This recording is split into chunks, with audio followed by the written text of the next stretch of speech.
morning, you're watching Anewz. I'm Dilek Tuna. Here are the top stories. The EU received the latest trade proposal from the United States. European Commission President von der Leyen says as EU leaders conclude the summit in Brussels.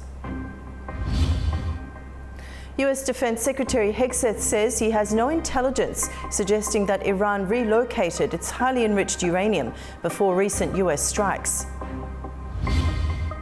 A powerful wildfire in Greece has reached residential areas, forcing people to evacuate their homes.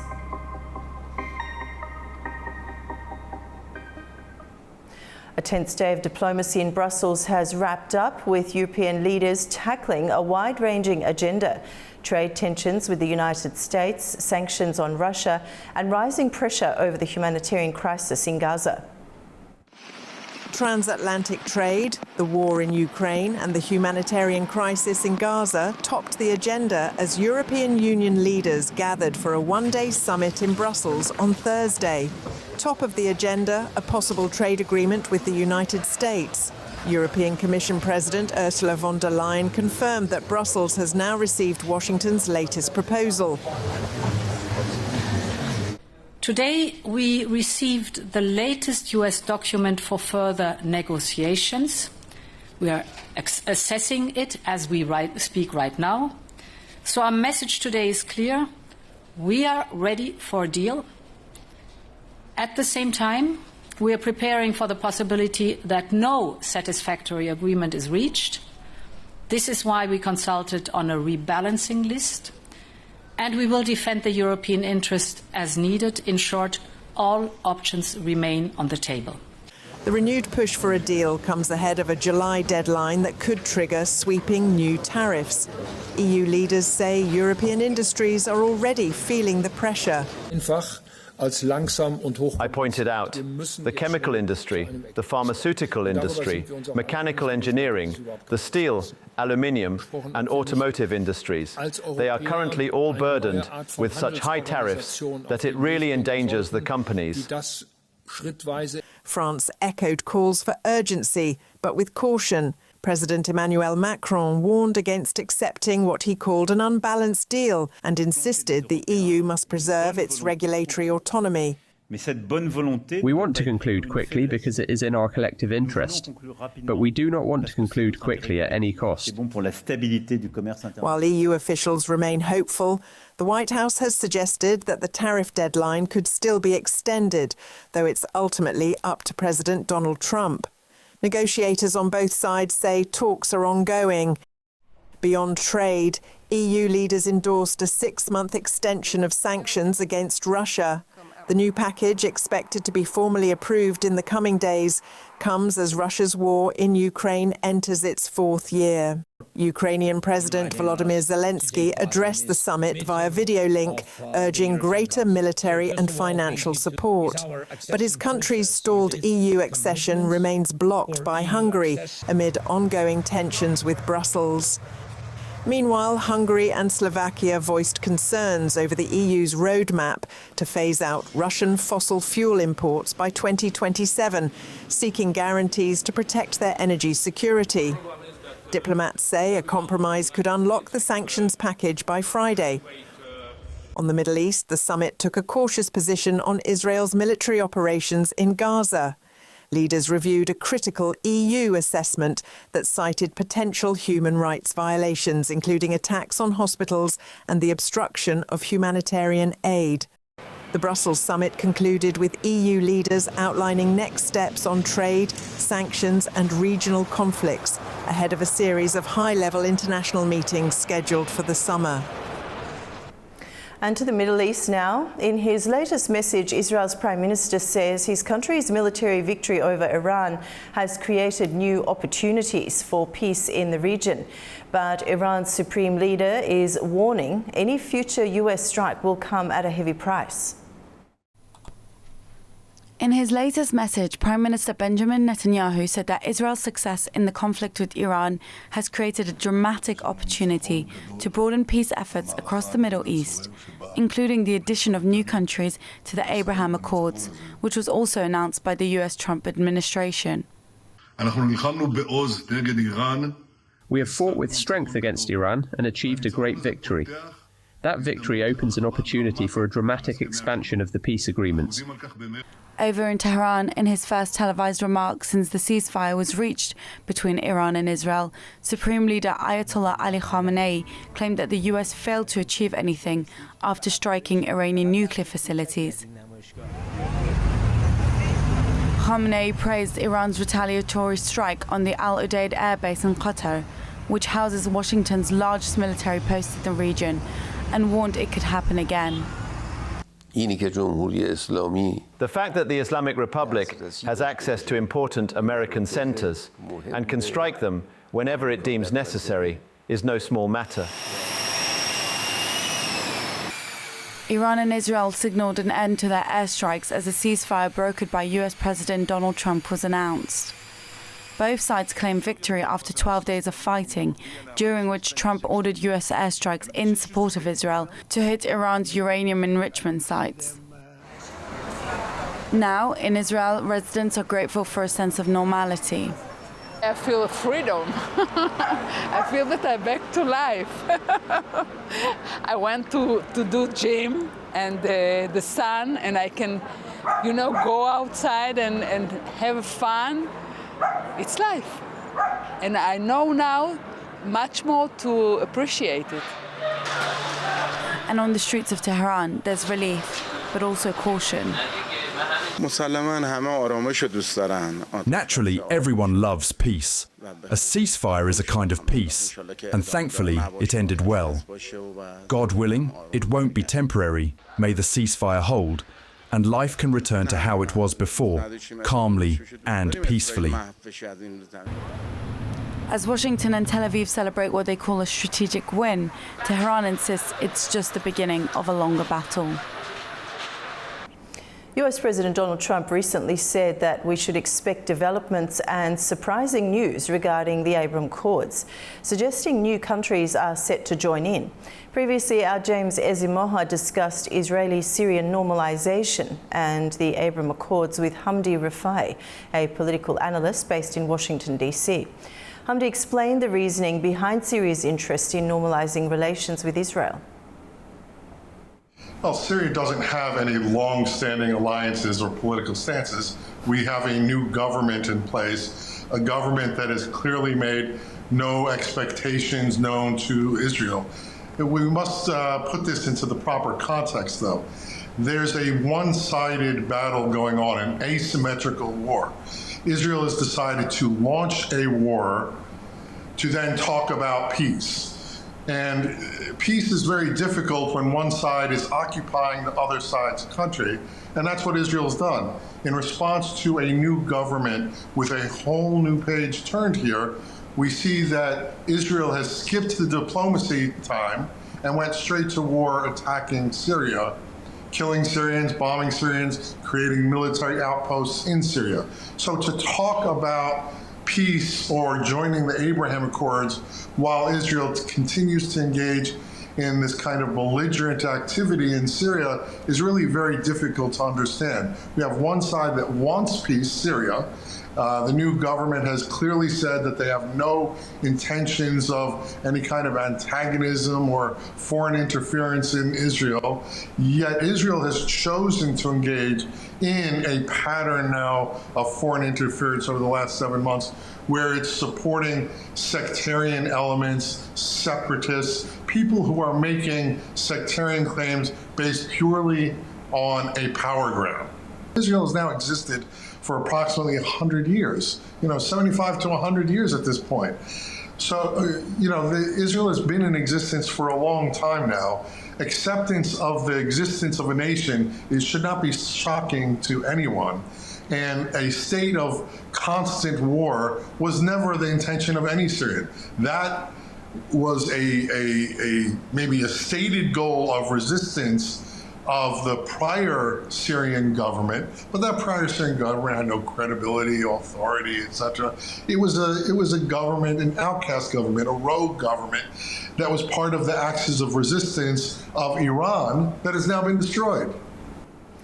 Meanwhile, Iran says no meeting with the US is planned, contradicting President Trump's claim that talks were set for next week. Foreign Minister Abbas Araghchi said Tehran is still deciding whether diplomacy serves its interests after earlier rounds collapsed following US and Israeli strikes on its nuclear sites. Trump has unveiled a new offer to Iran, $30 billion in aid funded by Arab Gulf allies for a civilian nuclear program without enrichment, plus the release of $6 billion in frozen Iranian assets. And the decisions today, Noel? US Defense Secretary Pete Hegseth said he has seen no intelligence indicating Iran's relocated its highly enriched uranium before recent US strikes on its nuclear facilities. His comments follow reports suggesting Iran moved its 60% enriched uranium from Fordow ahead of the attack. Satellite images had shown unusual activity near the site. Hegseth rejected claims that the strikes had limited impact, insisting they set back Iran's nuclear program by years. Iran has urged the United Nations to formally condemn what it describes as the unlawful use of force by the US and Israel against its civilian nuclear facilities. Tehran says the sites were under international supervision and used solely for peaceful purposes. Turaj Shiraliliu has more from Tehran. Iran's diplomatic mission at the United Nations has urged the world body to refute the Israel-US claim of the preemptive legitimate self-defense and to condemn their use of force against Iran's nuclear sites under monitoring of the International Atomic Energy Agency. In a letter to the UN Secretary General Antonio Guterres and Guyana, as the current chair state of the Security Council, Iran's envoy, Amir Saeed Iravani, said the pretext cited by Washington and Tel Aviv to resort to an act of aggression against a sovereign state lacks legal basis. According to the IRNA news agency, he said the justification to attack the civilian nuclear sites, which are monitored by the UN watchdog, was based on a willful and distorted interpretation of Article 51 of the UN Charter. Iravani urged the Security Council to condemn in strongest terms the use of force by Israel and the US on Iran's nuclear sites, which are under the IAEA verification and are used for peaceful purposes. The letter was sent a day after a ceasefire, which is holding since Tuesday between Iran on one side and the US and Israel on the other side. Iran's parliament on Wednesday voted for suspension of cooperation with the UN nuclear agency due to its failure in condemning the US-Israeli attacks. Meanwhile, US President Donald Trump said on Wednesday that the Iranian and US negotiators will meet next week to discuss a nuclear deal. Tehran has not yet commented on Trump's statement. Turaj Shiraliliu, reporting for Anewz TV, Tehran. As global tensions rise, China has hosted the defense ministers of Iran and Russia for high-level talks under the Shanghai Cooperation Organization. The meeting, held in Qingdao, comes as NATO leaders gather in Europe, with both sides signalling competing visions for global security. Manur Maktoum has more from Beijing, China. China welcomed the defense ministers of Iran and Russia to Qingdao for a key meeting under the framework of Shanghai Cooperation Organization as global security tensions continue to escalate. The summit took place under the backdrop of rising tensions in the Middle East and the NATO summit in Europe, where Western leaders met to discuss military expansion and defense budget increases. Chinese Defense Minister Dong Jun hosted and addressed the meeting. In his opening statement, he warned that the world is entering a period of instability and uncertainty, driven by unilateralism and power politics. He called on all SCO members to reaffirm mutual interest, deepen defense ties, and present a united front in the face of what he termed as external interference and hegemonic behaviors. The discussions focused on regional security and counterterrorism, with China positioning itself as a responsible power committed to peace through multipolar engagements. By convening this meeting during a major NATO summit, China has signaled its desire to elevate the SCO as an influential and legitimate alternative to Western alliances in shaping the future of global security. Manu Maktoum, Anewz, Beijing. A powerful wildfire in Greece has reached residential areas, forcing people to evacuate their homes. The blaze broke out near Palaia Phokaia, a seaside town in East Attica, and is spreading rapidly as atrocities take emergency measures. With a high risk of wildfires expected this year, Greece has increased the number of firefighters to a record 18,000. A large wildfire that broke out near the coastal town of Palaia Phokaia, about 40 kilometres south of Athens, has spread to residential areas. Strong winds have fueled the spread of the flames, prompting people to leave their homes at 4 seaside towns. With temperatures in the affected area reaching 38 degrees Celsius, the Greek Fire Service has deployed 130 firefighters, supported by 12 water-dropping aircraft and 12 helicopters. Footage shared on social media shows water being dropped onto the flames, with thick smoke rising into the sky. According to official reports, several residential and holiday homes have been completely destroyed. Authorities have not yet released the exact number of evacuees. Due to an increase in wildfires and floods linked to climate change, Greek authorities say it has spent hundreds of millions of euros in recent years to combat natural disasters. The government has also boosted compensation payments and invested in modern firefighting equipment. With a high risk of more wildfires expected this year, Greece has increased the number of firefighters to a record 18,000. Weather forecasts suggest cooler temperatures in the coming days, but the wildfire risk remains high. Venice is hosting what many are calling the wedding of the century as Amazon founder Jeff Bezos and journalist Lauren Sanchez begin 3 days of lavish celebrations. With a guest list full of celebrities and political figures, the event has sparked both excitement and protests in the historic city. Tight security, growing protests, and a guest list stacked with global elites. Venice is the backdrop for what's being called the wedding of the century, as Amazon founder and 4th richest person in the world, Jeff Bezos and journalist Lauren Sanchez kick off 3 days of multi-million-dollar celebrations. Around 250 high-profile guests, including Queen Rania of Jordan, Oprah Winfrey, Leonardo DiCaprio, Bill Gates, and US President Donald Trump's daughter Ivanka Trump and her husband Jared Kushner have arrived in the city.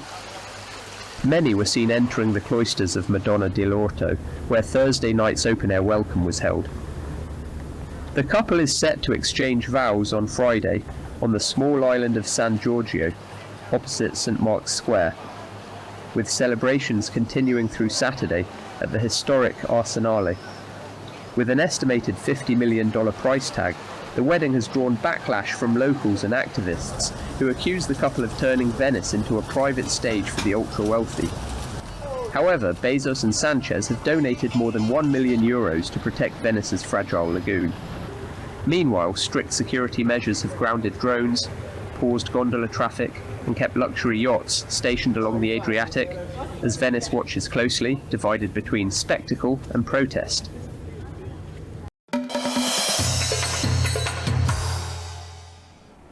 Armenia may soon hold new discussions with Azerbaijan.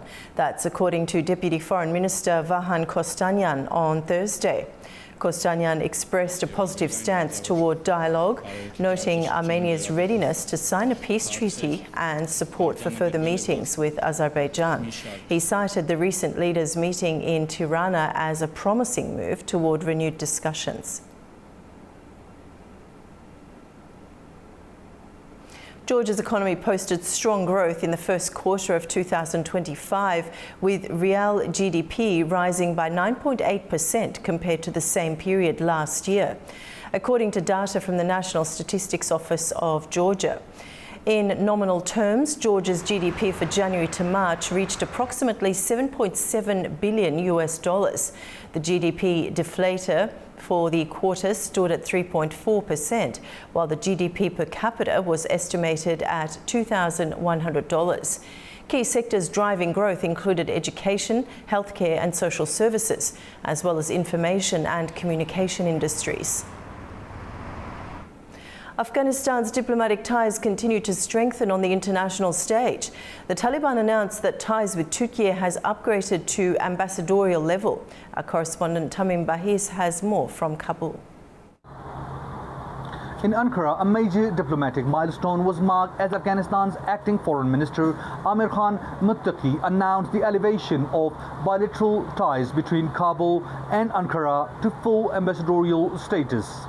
During a meeting, Minister Muttaqi introduced Saniullah Farahmand as the new Ambassador Extraordinary and Plenipotentiary of Afghanistan to Turkey.